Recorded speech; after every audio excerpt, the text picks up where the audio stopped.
ஒருத்தர் கேட்குறாருன்னா அவருடைய ஜனநாயக உரிமை. அவர் கேட்குறாரு, நீங்கள் தப்பு பண்ணுறீங்க, எனக்கு இவ்வளோ வரி விதிக்கிறீங்கன்னு பாதிக்கப்பட்ட ஒருவராக கேட்குறாரு. அவரை போய் இப்படி தான் ட்ரீட் பண்ணுவீங்களா?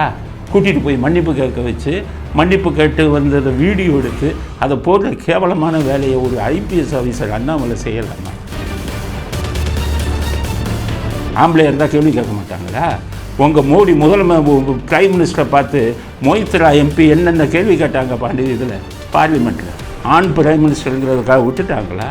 ஜனநாயக நாட்டில் என்ன தவறு நடந்தாலும் கேள்வி கேட்கத்தான் செய்வாங்க. மனிதனுக்கு ஒருவனுக்கு கிடைக்கக்கூடிய லாபத்துக்கு விதிக்கப்படுவது தான் டாக்ஸேஷன், வரி. டாக்ஸேஷனை தான் நீங்கள் நல்லா படிச்சிருப்பீங்களா? போய் படிங்க திரும்பி. டாக்ஸேஷன்னா என்ன? ஒரு மனிதன் லாபம் அடையும் போது அவன் கொடுப்பது தான் வரி.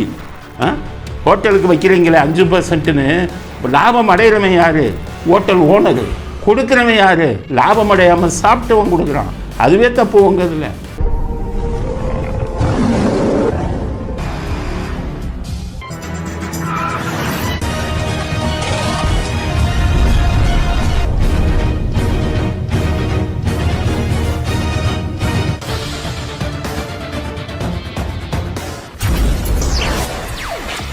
வணக்கம். இன்றைய அரசியல் ஆடுகளம் என்ன செய்திகள் அப்படிங்கிறத பற்றின அலசலை பார்ப்போம். முதல் அலசல் பிஜேபி, பாஜகவை பற்றி.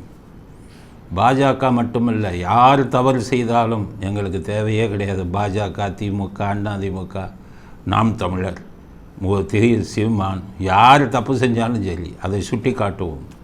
அதுதான் இந்த சேனலோட இதுவே. அதுதான் நடுநிலைமை மட்டுமல்ல, தவறை சுட்டி காட்டுவோம். பாஜகக்காரங்கள்லாம் குதிக்காதீங்க, ஒழுங்காக இருங்க, வாழை சுருட்டிட்டு ஒழுங்காக இருங்க, தப்பு பண்ணலன்னு. பாஜகக்காரங்கள்லாம் என்னமோ நீங்கள் என்ன பேசுனாலும் வாயை திறக்கக்கூடாது. நாங்கள் அதெல்லாம் கனவெல்லாம் தூக்கி போடுங்க. நீங்கள், நான் தான் சொல்லிட்டேன்ல, வேறு சேனலுக்கு போங்க, தாமரை சேனலுக்கு போங்க. உங்களை நீங்கள் நல்லது செஞ்சாலும் கெட்டது செஞ்சாலும் பாராட்டுறது. இது அப்படி இல்லை.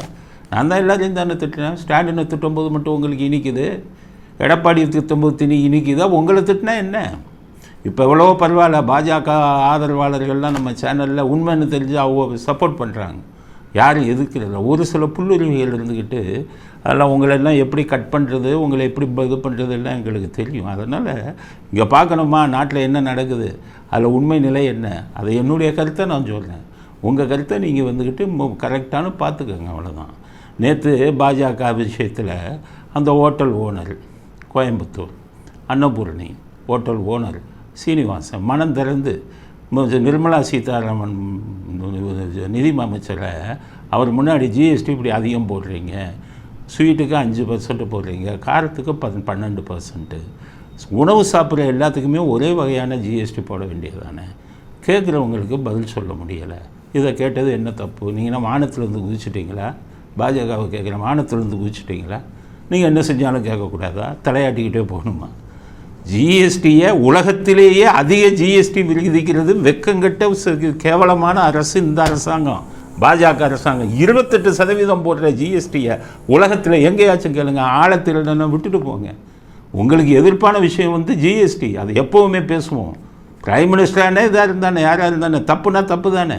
ஜிஎஸ்டி இப்படி போட்டிங்கன்னா கேட்கத்தான் செய்வான். பாதிக்கப்பட்டவன் எவ்வளோ பேர் பாதிக்கப்பட்டிருக்கான்னு நான் எடுத்து ஒவ்வொருத்தனா இன்டர்வியூ போட ஆரம்பித்தா நாரி போவோம். ஒழுங்காக திருத்திக்கங்க.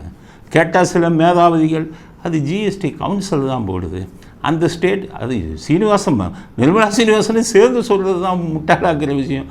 நான் என்ன கேட்குறேன், மாநிலங்களுக்குத்தானே வரி விதிக்கக்கூடிய அதிகாரம் இருந்தது, அதை தட்டி பறிச்சிங்கல்ல மத்திய அரசாங்கம், அதுவே தப்பு. மாநில அரசாங்கத்தை நீங்கள் சேர்த்து வச்சுக்கிட்டு அவங்களுக்கும் சேர்த்து வரியை போடுறீங்க. அவன் பார்த்தான், இந்த மாதிரி ஒரு இழிச்சவாய மத்திய அரசு நமக்கு கிடைக்கவே கிடைக்காது, நமக்கு அதிக வரியை போட்டு கெட்ட வராமல் வாங்குறான் பார்த்தான். அதனால் வாயை மூடிக்கிட்டு இருக்கான். எதுக்கு கவுன்சிலில் பேசலை? கெட்ட என்ன வேணும் திட்ட மாட்டான். கேட்டால் ஜிஎஸ்டி மத்திய அரசுன்னு சொல்லிடுவேன். நீ கண்டபடி போட்டு இவனுக்கு மாநில அரசாங்கத்துக்கு கொடுத்துக்கிட்டு அவனை வாயடிச்சிடுறது. அவன் வாயை திறந்து பேச முடியாது. பாஜகவுக்கு சொல்கிறேன், மாநில அரசாங்கத்தை பிரிங்க, அவங்களுக்கு தனி வரி விதிக்கும் உரிமையை கொடுங்க. மனசாட்சியுடன் போடுவான், நாளைக்கு ஓட்டு கிடைக்காதுன்னு. நீங்கள் அப்படி இல்லை, என்ன செஞ்சாலும் ராம ஜென்மபூமியை சொன்னால் ஓட்டு போட்டுருவான்னு நினைக்கிறீங்க. அது நடக்காது இந்த நாட்டில்.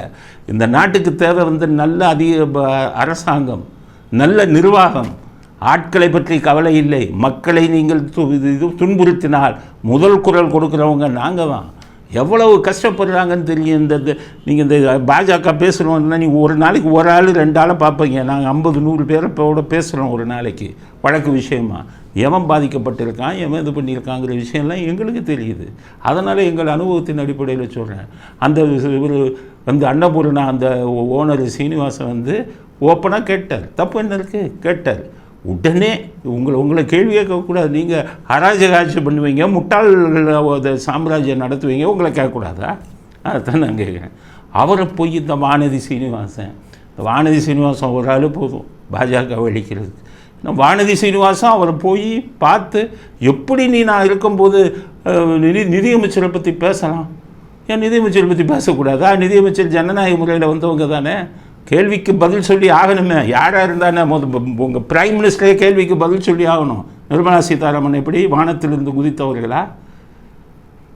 நிர்மலா சீதாராமன் வந்து கேள்வியை கேட்கக்கூடாதான், கேட்க சொல்லி நீ வா மன்னிப்பு கேளுன்னு இந்த வானதி சீனிவாசன் அந்த பாவம் அன்னபூர்ணா ஹோட்டல் சீனிவாசனை கூட்டிகிட்டு போய் அவங்ககிட்ட மன்னிப்பு கேட்க வச்சு அதை வீடியோ எடுத்து நம்ம இவர் அண்ணாமலை இருக்கார்ல, செக்ஸ் வீடியோ போடுற அண்ணாமலை, அவரே அதை போட்டு விட்டார்.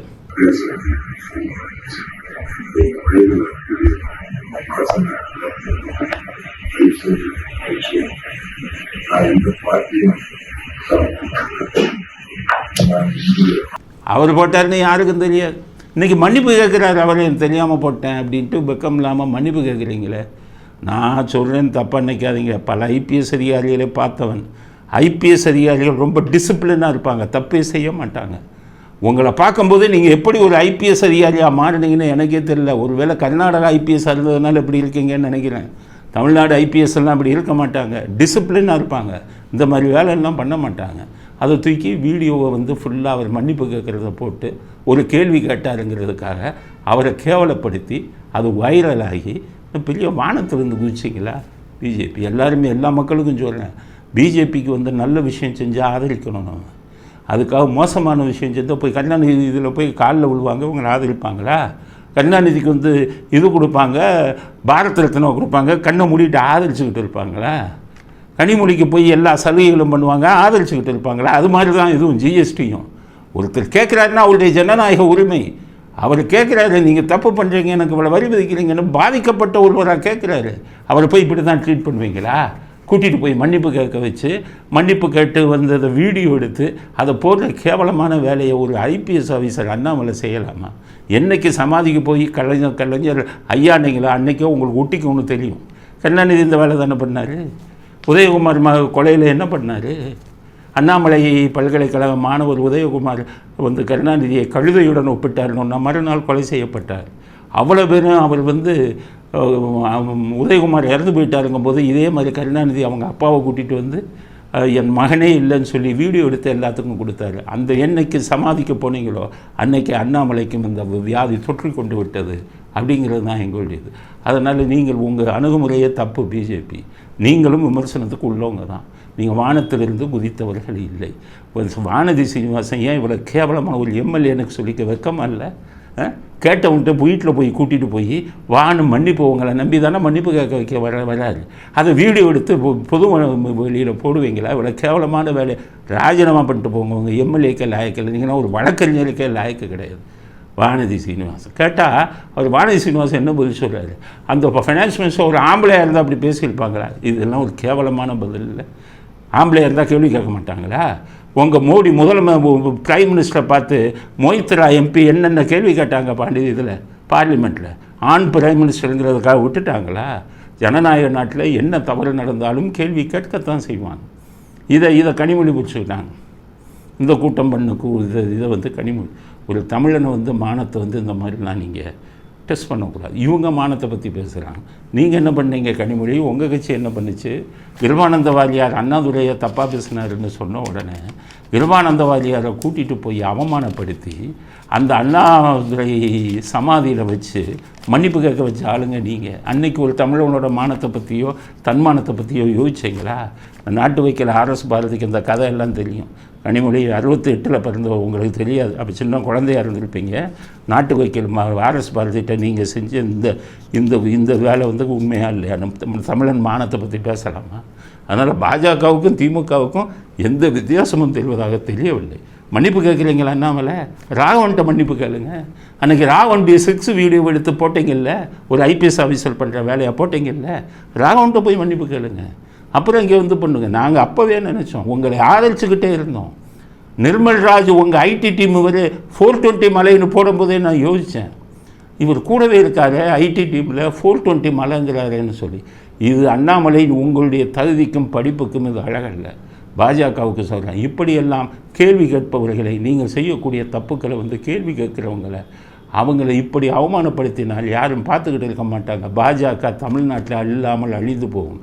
நான் ஒரு நாளுக்கு தான் வெயிட் பண்ணிக்கிட்டு இருக்கேன். நீங்கள் பாரத் ரத்னா கருணாநிதிக்கு என்றைக்கு கொடுக்குறீங்களோ அன்றைக்கே பாரதிய ஜனதாவுக்கு தமிழ்நாட்டில் சமாதி கட்டப்படும் அப்படிங்கிறது தான் கடுமையான கண்டனத்தை பாஜகவுக்கு தெரிஞ்சுக்கிறேன். பாஜகவுக்கு ஓட்டு போடுறவங்க ஆதரவாளர்கள்லாம் மனசாட்சியை தொட்டு பார்த்து பண்ணுங்க. குறிப்பாக பிராமணர்களை சொல்கிறேன், நீங்கள்லாம் நேர்மையாக இருக்கணும்னு நினைக்கிறவங்க, மனசாட்சி உள்ளவங்க, பாஜக இப்படித்தான் நடத்துவாங்களா சொல்லுங்கள். இதுக்கெல்லாம் நம்ம நீங்கள் ஆதரவு கொடுத்துட முடியுமா? பிராமணர்கள்லாம் பாஜக விட்டு, மனசாட்சி உள்ள பிராமணர்கள்லாம் பாஜக விட்டு வெளியில் வாங்க. அவங்க பி டீம், டிஎம்கேவோட பி டீம். அதனால் எந்த வகையிலையும் திமுகவுக்கும் பாஜகவுக்கும் நமக்கு எந்த ஒரு வேறுபாடும் தெரியவில்லை அப்படிங்கிற கருத்தை பாஜகவுக்கு கடுமையான கண்டனத்தை இந்த அன்னபூர்ணா ஹோட்டல் இவர் சீனிவாசன் மேலே அவரை அவமானப்படுத்தினது. உங்கள் நிர்மலா சீதாராமனை விட வயசு அதிகம் அவருக்கு. வந்து சீனிவாசன் உங்களை விட வயசு அதிகம். உங்களை அவர் கேட்டால் அவரை விட வயசு கம்மியாக இருக்கிற உங்கள்கிட்ட வந்துக்கிட்டு உங்களுக்கு மன்னிப்பு கேட்பாங்களா? நிர்மலா சீதாராமனுக்கு தாங்க உங்கள்கிட்ட மன்னிப்பு கேட்பாங்களா? வரீங்களா? நிர்மலா சீதாராமன் ஜிஎஸ்டியை பற்றி ஒரு இது வைப்போம், 6 இது வைப்போம். எந்த நாட்டிலையும் இல்லை. மனிதனுக்கு ஒருவனுக்கு கிடைக்கக்கூடிய லாபத்துக்கு விதிக்கப்படுவது தான் டாக்ஸேஷன், வரி. டாக்ஸேஷனை தான் நீங்கள் நல்லா படிச்சிருப்பீங்களா? போய் படிங்க திரும்பி. டாக்ஸேஷன்னா என்ன? ஒரு மனிதன் லாபம் அடையும் போது அவன் கொடுப்பது தான் வரி. ஹோட்டலுக்கு வைக்கிறீங்களே 5%ன்னு, லாபம் அடைகிறவன் யார்? Hotel owner. கொடுக்குறவன் யார்? லாபம் அடையாமல் சாப்பிட்டவன் கொடுக்குறான். அதுவே தப்பு. உங்கள் இதில் சாப்பிட்றவன்கிட்ட வாங்கக்கூடாது வரி, ஹோட்டல் ஓனர்கிட்ட தான் வாங்கணும். அவன் தான் லாபம் சம்பாதிக்கிறான். லாபம் வருபவனுக்குத்தான் டேக்ஸ் போடணும். போய் டாக்ஸேஷனை படிச்சுட்டு வாங்க நிர்மலா சீதாராமன். சும்மா இது பண்ணிட்டு இன்சூரன்ஸில் பிரிமியம் கட்டுறவனுக்கு, பைக்குக்கு சர்வீஸ் பண்ணுற பைக்கு வச்சுருக்கிறவனா சாதாரணமான இருக்குது, சர்வீஸ் பண்ணுறவங்க 18% போடுவீங்களா? என்ன லாபம் அடைந்தான்? டாக்ஸேஷன் அங்கே எப்படி வரும்? மனிதனின் இயக்கத்துக்கு பூராம் நீங்கள் இது போடுவீங்களா? இனி ஜிபேக்கு வர்றீங்கல்ல, ஜிபேல ஒருத்தன் பொருள் வாங்குறான், அந்த பொருளுக்கு வரி கட்டினான், அந்த பொருளுக்கு பணம் கொடுத்தா அதுக்கு வேறு வரியா? அழிந்து போவீர்கள். ஜிஎஸ்டியால் பாஜக ஆட்சி அழிந்து போகும். மக்களுடைய சாபம் வயிற்றெரிச்சல் உங்களை சும்மா விடாது. பல பேர் வயிற்றெரிச்சலை நான் நேராக கேட்குறேன், பார்க்குறேன். கம்பெனியை மூடிட்டு அதில் 10 பேர் வேலை பார்த்தவனுக்கு வேலை போயிடுது. இப்படி ஒரு நாடு மக்களை அழித்து தான் வாழ வேண்டும், ஆட்சி முறையை தெரியாமல் தான் வாழணுங்கிறதுக்காக வரி போடக்கூடிய அரசாங்கம் இதுவரை நாங்கள் பார்த்ததில்லை. பிஜேபிக்கு ஜிஎஸ்டி விஷயத்தில் நாங்கள் எப்போதுமே எதிர்ப்பாக இருப்போம். நல்ல விஷயம் செய்கிறீங்களா, மாலை போடுறோம், பாராட்டுறோம், அவ்வளோதான். ஸ்ரீலங்காவில் நீங்கள் செய்யக்கூடிய தவறுகளெல்லாம் சுட்டி காட்டணும். அதே சமயத்தில் சைனா விஷயத்தில், பார்டர் விஷயத்தில் நீங்கள் செய்யக்கூடியதெல்லாம் பாராட்டணும். ஆர்டிகல் 370 பாராட்டுறோம், மாலை போடுறோம். உங்களுக்கு பாகிஸ்தான் விஷயத்தில் நீங்கள் எடுக்கக்கூடியதுக்கு மாலை போடுறோம். ஆனால் ஜிஎஸ்டி பண்ணிங்கன்னா நாங்கள் கேள்வி கேட்கத்தான் செய்வோம், காரி துப்பத்தான் செய்வோம். இதுதான் பாஜகவுக்கு நாங்கள் சொல்லக்கூடிய செய்தி. ஒழுங்காக ஆட்சி செய்யுங்கள். முடியலையா விட்டுட்டு போங்க. இந்த ப்ளே பாய் மாதிரி யாராச்சும் வந்துவிட்டோம், உங்களை விட மோசமாக இருக்க மாட்டாங்க. மக்கள் மீது கருணைங்கிறது இருக்கும். பணத்தை கொள்ளையடிக்கக்கூடிய கொள்ளையர்களாக இருந்தாலும் மக்கள் மீது கருணை இருக்கும். எவ்வளவு பிரச்சனையும் இந்த மக்கள் சந்திச்சிருக்காங்க உங்களால், உங்கள் ஆட்சியில் இந்த 10 வருஷத்தில். இந்த ஜிஎஸ்டி, டிமானிட்டைசேஷன், ஒவ்வொரு இதை எடுத்துக்கோங்க. சில பேர் வேதாந்தம் பேசுகிறான், ஒன்றும் தெரியாதவங்க கூட உங்களுக்கு ஜிஎஸ்டியை பற்றி சரியாக தெரியல. சரியான ஒன்று உனக்கு தைரியம் இருந்தால் வெளியில் வந்து அவங்க கூட பேசுவாங்க. சில பேர் இப்படி பேச சொல்கிறாங்க, உங்களுக்கு எனக்கு தெரியும், ஜிஎஸ்டி பற்றி தெரியும், இல்லை நான் ஒன்றும் பெருமையாக சொல்லிக்க, எங்களுக்கு எல்லாம் தெரியும். உங்கள் நிர்மலா சீதாராமனையும் கூட வந்து பேச சொல்லுங்கள். எதை கேட்டாலும் கவுன்சிலு ஜிஎஸ்டி கவுன்சிலுக்கு தலைவர் யார்? நீங்கள் தானே. நிர்மலா சீதாராமன் தலைவர் நீங்கள் தானே முடிவு பண்ணுறீங்க. நீங்கள் வந்து மாற்றணும்னு நினச்சா மாற்ற முடியாதான்? அவன் ஸ்டேட்டுக்காரன் எனக்கு வருமானம் வருதுன்ட்டு வாயை மூடிக்கிட்டு இருக்கான். காரணம் நல்ல இடித்த வாயில்கள் வந்தாங்க, வரியை கூட்ட கொடுத்துட்டு நமக்கு நிறைய வருது, கெட்ட பேர் வாங்கிட்டு போகிறான்னு. இப்படியாக ஆட்சி நடத்துவீங்க? மக்களின் பிரச்சனைகளை பார்க்க வேணாமா? பாஜகவுக்கு சொல்கிற எதுவுமே சரியில்லை. உங்கள்கிட்ட முதல்ல தலைமையை மாற்றுங்க. அங்கே இருந்துக்கிட்டு அறிக்கை விடுறாரு, இந்த வீடியோ போட்டதுக்கு மன்னிப்பு கேட்குறேன். அப்போ வீடியோ நீங்கள் தான் போட்டிங்களா? மன்னிப்பு கேட்குறத கொச்சைப்படுத்தி வீடியோ போட்டது அண்ணாமலையா? ஏன் மன்னிப்பு கேட்குறீங்க? நீங்கள் தான் இப்போ இங்கே இல்லையே, நீங்கள் வந்து படிக்க போனேன்னு சொல்கிறீங்களே. அப்போ அங்கே படிக்கிறத விட்டுட்டு இந்த வேலை தான் பண்ணிக்கிட்டு இருக்கீங்களா? கழுத தேஞ்சு கட்டெரும்பான மாதிரி போயிட்டு இருக்கு பிஜேபி.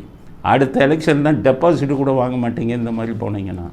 அதனால் எங்களுடைய கருத்துக்களை எப்போதும் நீங்கள் தவறு செய்தால் தைரியமாக எதிரொலிப்போம். உங்கள் மேலே மட்டும் இல்லை, ஸ்டாலினே நாங்கள் அவளை திட்டும்போது நீங்கள்லாம் ஏமாத்துறோம். அவர் முதலமைச்சர், நீங்கள்லாம் ஏமாத்துறோம். நீங்களே போய் காலில் விழுகிற ஆள் ஸ்டாலின் காலில், அவரே நாங்கள் பேசுகிறோங்கும் போது நீங்கள்லாம் எங்களுக்கு ஒரு பொருட்டில்லை. பிஜேபிக்கு இந்த மன்னிப்பு கேட்ட விஷயத்தில் அவர்கள் நடந்து கொண்ட விதம் மன்னிக்க முடியாத விஷயம். அவரை இப்படியாக கொச்சப்படுத்துவீங்க தெரியாமல் ஒரு கருத்தை சொல்லிட்டாருன்னு அவர் படுத்துகிற பாடு, அவரை அசிங்கப்படுத்தி சோஷியல் மீடியாவிலலாம் போட்டு அது எல்லாரும் ஆரம்பித்தாங்க. நான் சோஷியல் மீடியாவில் உங்களை பற்றி போடுறத ஆரம்பிச்சிங்கன்னா ஒருத்தம் கூட நடமாட முடியாது. பிஜேபி சொல்லணும் அவ்வளோ விஷயங்கள் எங்கிட்ட இருக்குது. இதெல்லாம் எங்களுக்கு தேவையில்லை அப்படிங்கிறதுக்காகத்தான் அதை பண்ணிக்கிட்டு இருக்கோம். அண்ணாமலை நிறுத்திக்கங்க. ஐபிஎஸ்க்கு நீங்கள் எப்படி உங்களுக்கு ஐபிஎஸ் கொடுத்தாங்கன்னு ஆர்எஸ் பாரதி சொல்லும்போது ஆர்எஸ் பாரதியை நாக்கப்படுங்கிற மாதிரி கேட்டவனா நீ எப்படி சொல்லலாம்? ஐபிஎஸ்ங்கிறது சாதாரண விஷயமா? நான் அப்படிப்பட்ட நானே இன்றைக்கி சொல்லுகிறேன், உங்களுக்கு ஐபிஎஸ்க்கு நீங்கள் தகுதி உள்ளவராங்கிறது பெரிய கேள்விக்குரிய விஷயம் ஆயிடுச்சு நீங்கள் நடந்து கொள்ளக்கூடிய முறையை பார்க்கும்போது அப்படிங்கிற கருத்தை பிஜேபிக்கு எதிராக ஆணித்தரமாக பதிவு செய்யணும். நாங்கள் அந்த அன்னபூர்ணா சீனிவாசனுக்கு ஆதரவான ஒரு நிலையைத்தான் இந்த பிரச்சனையில் எடுக்கிறோம். மனசாட்சி உள்ளவர்கள் யோசிச்சுட்டு எடுங்க. பிஜேபி சரியில்லைன்னா தூக்கி போடுங்க. இவர்களெல்லாம் நாட்டுக்கு தேவையில்லை. நல்ல மனிதர்கள், நல்ல ஆட்சியாளர்கள் தான் நாட்டுக்கு தேவை. காமராஜர் மாதிரி ஒரு ஆள், அண்ணா மாதிரி ஒரு ஆளர் தான் இந்த நாடு பார்த்துருக்கு. எம்ஜிஆர் மாதிரி ஒரு அலுவலரை தான் பார்த்துருக்கு. கருணாநிதி பாணியில் போய் கொண்டிருக்கிறார்கள். கருணாநிதிக்கு சமாதிக்கு என்றைக்கு போனாங்களோ அன்னைக்கே இவர்களுக்கு அந்த கருணாநிதியின் நோய் தொற்றி கொண்டு விட்டது. கருணாநிதிக்கும் அண்ணாமலைக்கும் எந்த வித்தியாசத்தையும் நாங்கள் பார்க்கவில்லை. கருணாநிதிக்கும் வானதி சீனிவாசனுக்கும் எந்த வித்தியாசத்தையும் நாங்கள் பார்க்கல. இப்போ இவர் ஹெச் ராஜாவை நாங்கள் குறை சொல்கிறோமா? ஹெச் ராஜாவில் நாகரிகமாக நடந்துக்கிட்டு இருக்காரு. இதில் பார்த்தீங்கன்னா இந்த விஷயம் மன்னிப்பு கேட்குற விஷயத்தை செஞ்சது யார்? நிர்மலா சீதாராமனா இல்லை கீழே இருக்கிறவங்களா? வானதி சீனிவாசனா? யாராக இருந்தாலும் பொது வழியில் மன்னிப்பு கேளுங்க. அவர்கிட்ட மன்னிப்பு கேளுங்க. மன்னிப்பு கேட்டு அதை வந்து வைரல் ஆக்குங்க அப்படிங்கிற இதையும். அவர் பெரிய மனிதர், நல்ல பெரிய சம்பாதிச்சுக்கிட்டு இருக்கார். அவர் இது பண்ணாங்க. அவர் செய்த தப்பு என்ன? அவர் செஞ்ச இது என்ன? கேள்வி கேட்கக்கூடாதா? பெரியவங்களா நீங்கள்? பெரியவங்களை கேள்வி கேட்டால் இந்த வழி பண்ணிடுவீங்களா? கடுமையான கண்டனத்தை அன்னபூர்ணா ஹோட்டல் உரிமையாளர் சீனிவாசன் விஷயத்தில் பாஜக நடந்து கொண்டதற்கு மிக கடுமையான கண்டனத்தை பாரதிய ஜனதா கட்சிக்கு எதிராக நாங்கள் பதிவு செய்ய விரும்புகிறோம். அடுத்து ஸ்டாலின் வெற்றிகரமாக அவர் 2 வார பயணத்தை முடிச்சுட்டு அமெரிக்காவிலேருந்து திரும்பி வர்றார். எல்லோரும் மிகப்பெரிய வெற்றி அப்படிங்கிறாரு. என்னத்தை சாதித்தார் பார்த்தீங்கல்ல? ஜிம்முக்கு போனார். நம்ம பணத்தை செலவு பண்ணி அங்கே போய் ஜாலியாக மனைவியுடன் ஜிம்முக்கு போனார். சில முன்னாடி நின்று போஸ் கொடுத்து மனைவியுடன் ஃபோட்டோ எடுத்தார். அப்படியே கையை நீட்டி இதை நீட்டி எல்லாம் போஸ் கொடுத்தாரு. அதுக்கடுத்தது பொம்மை ஹாக்கி விளையாண்டார். அது ஒரு சாதனை.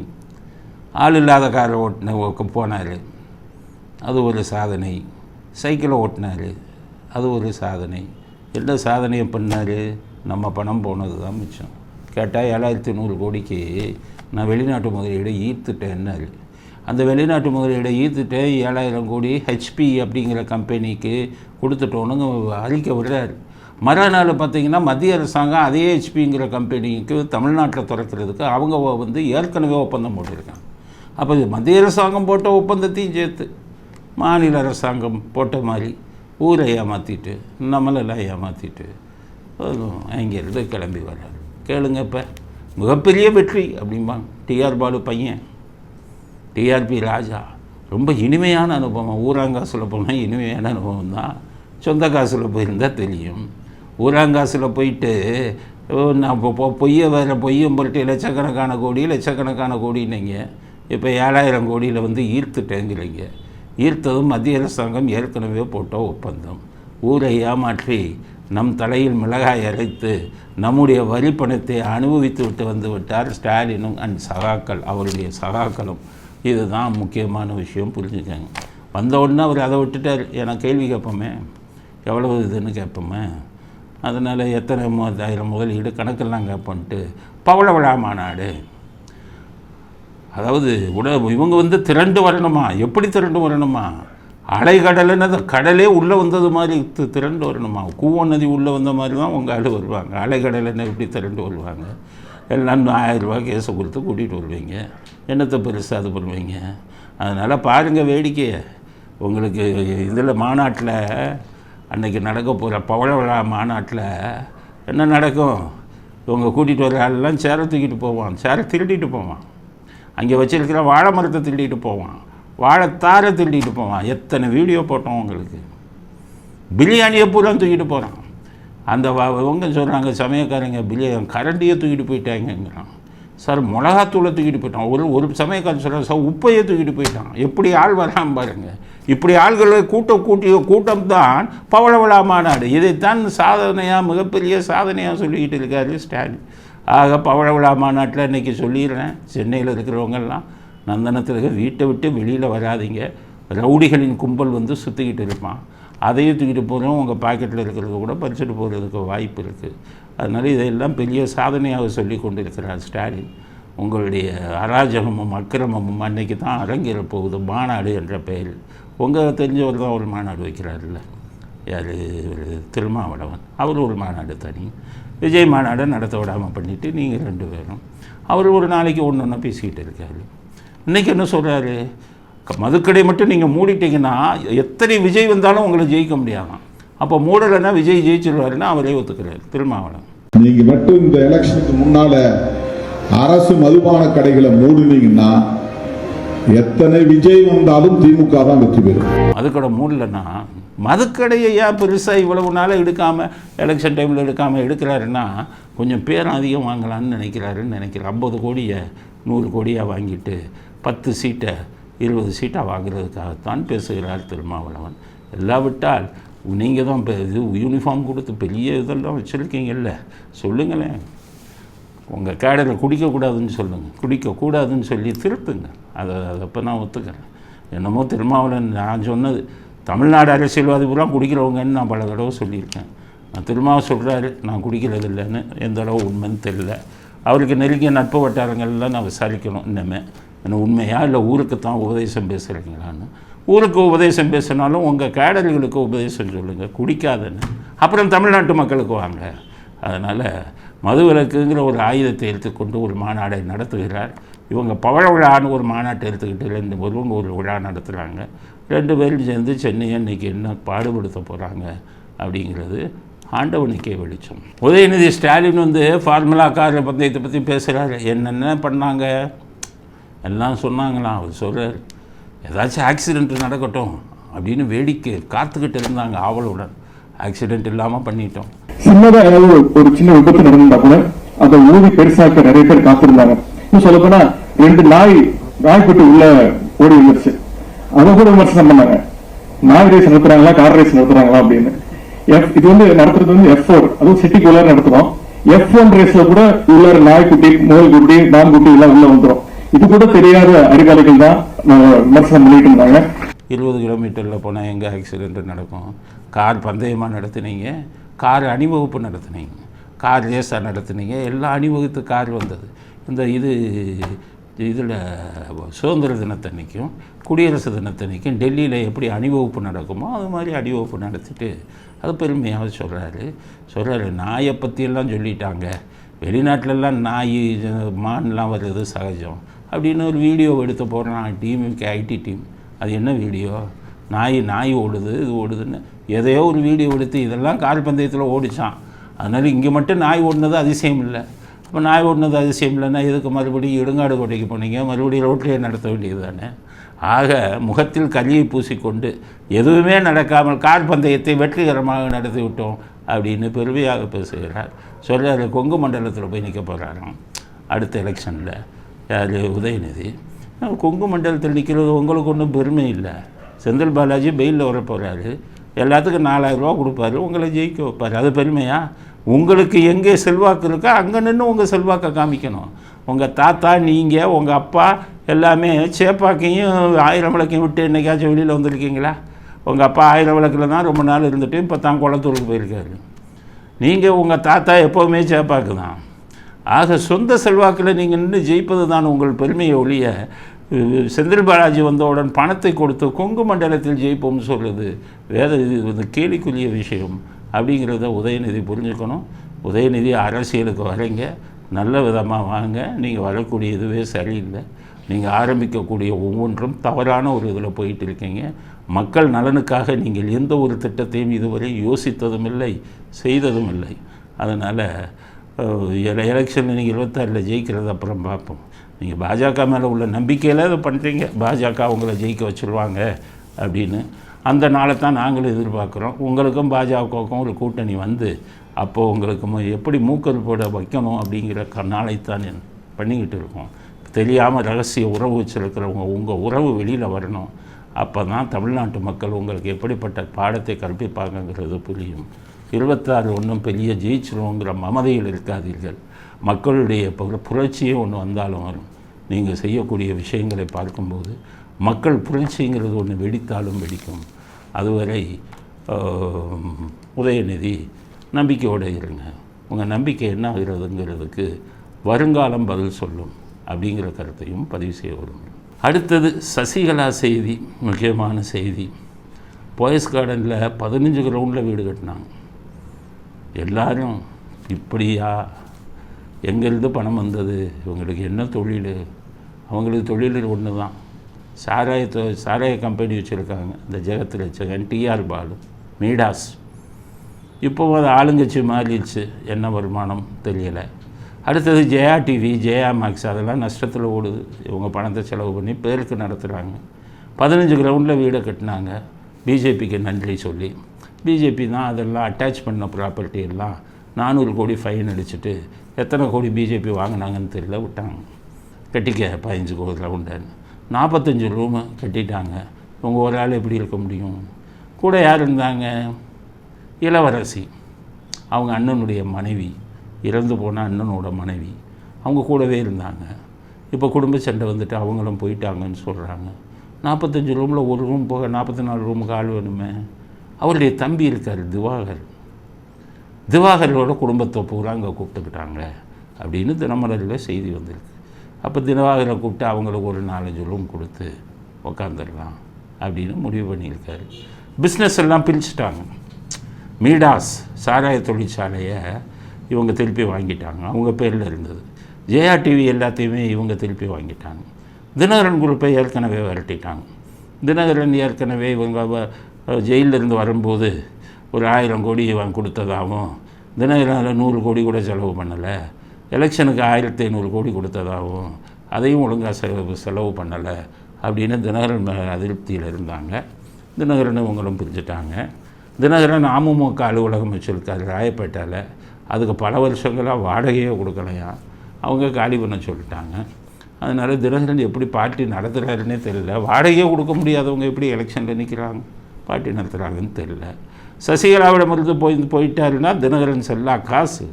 காரணம், அவருக்கு பணம் செலவு பண்ணால் தான் ஒரு 2% 3% ஓட்டு வாங்க முடியும். அதனால் சசிகலாவின் குடும்பம் இந்த இதில் போயிட்டு இருக்குது. பெரிய சொத்துக்கள் வாங்கினாலும் குடியிருப்பதற்கு ஆள் இல்லை. அவரை சுற்றி இருப்பவர்களெல்லாம் அவர் எப்போ போவார், தின்ன காலியாகும்னு பார்த்துக்கிட்டு இருக்காங்க. கிளாஸ் 2 லீகலான்னு சொல்லி அத்தனையும் பிரித்து. இவருக்கு ஒரு அண்ணன் இருந்தார் சசிகலாவுக்கு, அவங்க பெரிய அண்ணன் வினோதனன்னு பேர், டாக்டர். இவர் கஷ்டப்படும் போது அவர் தான் எல்லா உதவியும் செய்தார். அதனால தான் அவங்க வச்சுருந்த வீடியோ கடைக்கே வினோத் வீடியோ கடைன்னு வச்சாங்க, அண்ணன் நினைவாக. அந்த அண்ணன் குடும்பத்தை அப்படியே கழட்டி விட்டாங்க. உதவி செய்த அண்ணனை திரும்பி கூட பார்க்கறது இல்லை. அவர்களுடைய மனைவி, பிள்ளைகள் இவங்கெல்லாம் கஷ்டத்தில் இருக்காங்க. இவங்க எந்த பங்கும் அவர்களுக்கு கொடுக்கலை. இவங்க மட்டும் 45 ரூமை வச்சு இதை கட்டிக்கிட்டு இருக்காங்க. கூடிய சீக்கிரம் சசிகலாவின் சாம்ராஜ்யம் உடைபடும். சசிகலாவின் இன்னும் பல ரகசியங்கள் வெளியில் வரும். ஒரே ஒரு மகிழ்ச்சியான செய்தி, அதிமுகவுக்கு இனி சசிகலா தலைவலியாக இருக்க மாட்டாங்க. அவருக்கு செல்வாக்கும் இல்லை, அவருக்கு கூட குடும்ப பிரச்சனைகளும் அதிகமாகிவிட்டது. அது ஒரு தமிழ்நாட்டுக்கு மகிழ்ச்சியான செய்தி.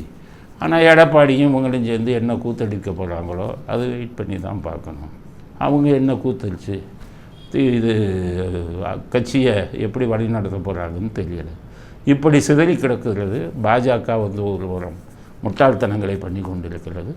அதிமுக ஒரு புறம் உடைபட்டு கிடக்கிறது. இந்த ஊர் 2 பட்டா கூத்தாடிக்கு கொண்டாட்டம் என்ற ஒரு இதில் ஸ்டாலின் இடையில் புகுந்து கொள்ளையடித்து கொண்டு ஜெயித்து கொண்டு ஆட்சி அமைத்து கொண்டிருக்கிறார். அதனால் தமிழ்நாட்டுக்கு எப்படி விமோசனம் வருகிறது, இறைசக்தி எப்படி இவர்களை எல்லாம் அழிக்கப் போகிறதுங்கிறத கூடிய சீக்கிரம் நாம் பார்க்கலாம் அப்படிங்கிற கருத்தையும் பதிவு செய்ய விரும்புகிறேன். இத்துடன் இன்றைய அரசியல் ஆடுகளம் நிறைவு பெறுகிறது. மீண்டும் நாளை புதிய செய்திகளுடன் உங்களை சந்திக்கிறோம். நன்றி, வணக்கம், ஜெயஹிந்த்.